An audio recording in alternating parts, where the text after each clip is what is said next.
Today is the day you will lose fat. Come see Dr. T at NJ Diet. Easiest diet I've ever done. It's changed my life. Come see Dr. T. Using blood work and DNA testing. 1-855-5NJ-DIET and NJDiet.com. Change your life in only 40 days with NJ Diet. Bernie. Come on, what are you kidding me? Sid. You're asking for it. Bernie and Sid in the morning. I'm from New York. Real stories, real friends, real New Yorkers. This is New Yorker Richard Lewis. Hi, this is Keith Hernandez. Hi, this is Cyndi Lauper. Well, God bless America. Hi, this is Jim Norton. Hi, everybody. It's Gene Simmons. On the app, on the web. Now on Echo devices. Hey, baby, this is Stevie Van Zandt. And you are listening to Bernie and Sid in the morning. Back here on the Bernie and Sid Show, Ben Shapiro continues to do great work on this station every single afternoon, 3 to 6 p.m. The ratings are great, and he's making news. New York Post last week, New York Times last week. The book is out, The Right Side of History, How Reason and Moral Purpose Made the West Great. Now, before we get to the book, Ben Shapiro, a couple of weeks ago, we asked you about some of your other hobbies, some of the things you like besides politics and things like this. And you did admit you're a big Chicago White Sox fan, which got me thinking with this big NCAA basketball tournament starting in 2 days on Thursday, do you pay any attention to it? You have a team you actually root for, or you just don't care? No, I'm big college sports. I'm not a big fan, honestly, of college sports for a couple of reasons. One, it always feels like I'm watching the second best. Or if I want to watch the pros, I'll watch the pros. And second of all, I've never understood why it is that somebody ought to get a scholarship to a top university for being able to play a sport. You don't get that. It makes. I understand it's a fundraising thing for the schools, but this is how you get people spending $500,000 to pretend they're on the rowing team for USC. Right. You're right. It does lend to that, but you got to understand, maybe, Ben, if you were like 7 feet tall and not nearly as smart as you are, you may feel differently. I mean, I'm sure that's true. I just don't understand. Like, it's not like these guys who are 7 feet tall and then they major in engineering, usually. I mean, usually they're out after a year. Right. So, come on. And I happen to agree with you, Ben, because it's a big sham that they're taking classes and all of that stuff. It's just complete nonsense. But in any case, you're here to talk about, the news of the day, but you have a book out right now. And let me just preface it by saying that the left and academia, which is one and the same essentially, they've essentially dismissed Western civilization as dead white men who are irrelevant and evil. And you have a book out correcting that false notion, which is called The Right Side of History, How Reason and Moral Purpose Made the West Great. And it's a wonderful read, interesting, and as usual, from things from you, it's brilliant. Tell us about that book. I mean, the book is basically premised on the idea that people don't understand the foundations of our civilization, and that's why we're so angry at each other. That if we understood what we have in common, which is this 3,000-year history, developing history that is expanded to include more and more people over time, then we'd be a lot happier with each other. But instead, we feel like smack each other upside the head because we don't actually hold these things in common anymore. We don't understand that we hold in common the idea that each individual is made in the image of God. We don't hold in common the idea that we have rights as individuals and that those rights are to be protected by government and from government. We don't hold in common anymore the basic idea of reason, the idea that we can have a discussion with one another where if we use our reason, then we can come to a common conclusion or at least clarify our positions. We've decided to discard all of that in favor of tribalism and political anger, and there's a hole in our hearts that used to be filled by God and community, and that's really been, I think, torn apart, particularly in the last 50 years in the United States, and it's a really bad thing. I mean, it's a scary thing, and the only way that we're going to regain that is by returning back to those roots. Let me ask you a question.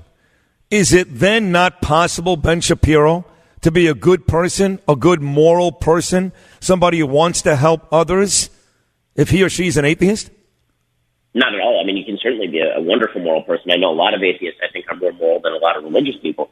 But the question is whether you can build a civilization on the basis that there is no purpose, there is no God, there is no meaning, there is no free will, and it's our job to create our own purpose. I don't think that's intellectually tenable. Well, when you say God, for example, when I was in a 12-step program, one of the many times, I'm not a very religious guy. I'm not. And they told me when I was in AA, for example, that God used that for a group of drunks. That was the acronym. Just so I can get through the day, because I'm not a very religious guy. I'm a spiritual guy, but not very religious. So if you don't have God in your life, you're saying this, if you don't have God in your life, could it be a spiritual something? Does it have to be God? What does it have to be? I mean, on a personal level, all it has to be is a sense of meaning that matches up with the idea that individual human beings have value and that reason matters.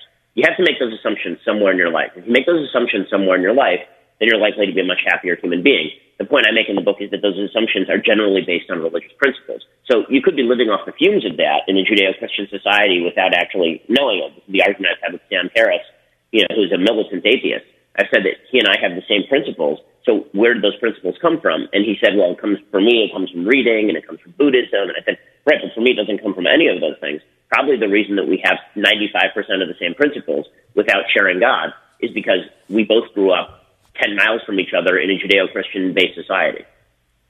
Very interesting. Ben Shapiro, the book is called The Right Side of History, How Reason and Moral Purpose Made the West Great. And in a related item article, I guess, in New York, it appeared as a column in the New York Post. Listen, you talked about a similar theme. You say we live in the most bountiful, prosperous place in time and history of civilization, and we're miserable. We're angry, we're divided, and you explain it brilliantly, the causes for that, human nature among them. Tell us about that.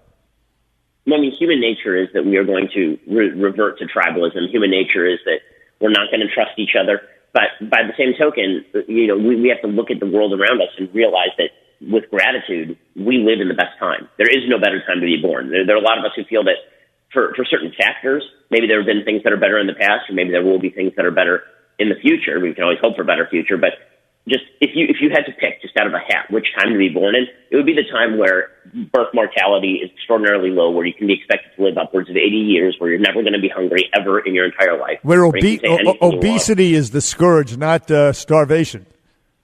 Exactly. I mean, this is an unbelievable time. And to fail to understand what an unbelievable time this is means that you are going to start embracing quote-unquote solutions that are not necessary and that are counterproductive. This is what you see from the AOC socialist wing. People who are looking at this time and go, oh, it's a terrible time, it's an awful time, everything is so bad. It's like, well, hold up a second.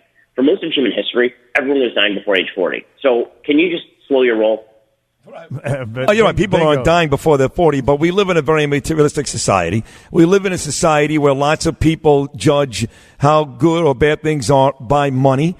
That's a fact. They can live till they're 90. If they don't have any money and they don't have as much as their neighbor has, then odds are there's a good chance they're going to be miserable. So on a practical level, I know we use a lot of abstracts, I should say, freedoms and all these wonderful words. On a practical level, Ben Shapiro, how do you change all of that? Well, I think that the best way to change all of that is to look back to a couple of fundamental principles. Fundamental principle number one, in a free country, you're in control of your own life. And that means that you need to make good, responsible decisions. For a huge number of people, making good, responsible decisions has become secondary to looking at the society and pretending it's society's fault that they have a problem. And principle number two, you have to understand that other people's opinions have value and that human beings have individual value. So even if you don't actually agree with somebody else, you don't get to shut them down. Number three, you have to believe that you have a responsibility as an individual to act as conscience dictates, but you also have a responsibility to other members of your community. That does not mean government. That means that you have a responsibility to build the social fabric, that you have to get to know your neighbors. You have to join a social club. Now, for most people throughout history, that's meant joining a church or a synagogue, but it doesn't necessarily have to be. That just happens to be probably the most durable form of community ever built. There are certain basic decisions that we have to make that are predicated on fundamental notions of what human beings are and what civilization should be. This book is about those fundamental notions, but the decisions that you make on a practical level, they're all pretty reasonable and easy decisions. And I'm talking about the basic success sequence: finish high school, get married, don't have a baby until you are married, you get a job. These things are all pretty basic, but I think that the big question right now in American society is why? Why are we doing any of this? As you pointed out, you can have lots of money and still be spiritually unfulfilled. And if we don't reach a level of spiritual fulfillment, then I think that the materialism is going to collapse into a need for meaning that generally means socialism or fascism or top-down tyranny. When people can't find meaning, they tend to seek meaning in the tribe. And that's a dangerous place to be. The brilliant Ben Shapiro. The book, of course, The Right Side of History, How Reason and Moral Purpose Made the West Great. For a deeper dive, get that book, folks. Amazon.com or where can we get BenShapiro.com? You can get it over at, if you want a signed copy, you can go to premiercollectibles.com/Ben Shapiro. Or you can go to Amazon, Barnes & Noble, any bookstore. Now, let me digress, Ben Shapiro, just for laughs. Digress. The Democratic Party just comes off looking weirder and weirder, and I'll just throw out this name, Beto Weirdo O'Rourke. I mean, give me a break with this guy. I mean, that dude raised $6.1 million in his first 24 hours surpassing Bernie Sanders. Which just shows you that once the media lets somebody out of the cage, they can't put that person back in the cage. What you're seeing with Beto is a fascinating phenomenon. It's the same thing that you saw with President Trump, actually, which is that the media created this phenomenon of President Trump as political figure, and then and they dumped $1 billion in coverage on him during the primaries, and then they wanted to put him back in the box, and they want to say, oh, well, he's a weirdo, and he's terrible, and people are like, it's too late. We already made up our mind. And you see the same thing with Beto. They spent enormous political coverage on him in his race against Ted Cruz, and now he runs for president, and they're trying to put him back in the box. Now, he's a white guy, he's privileged.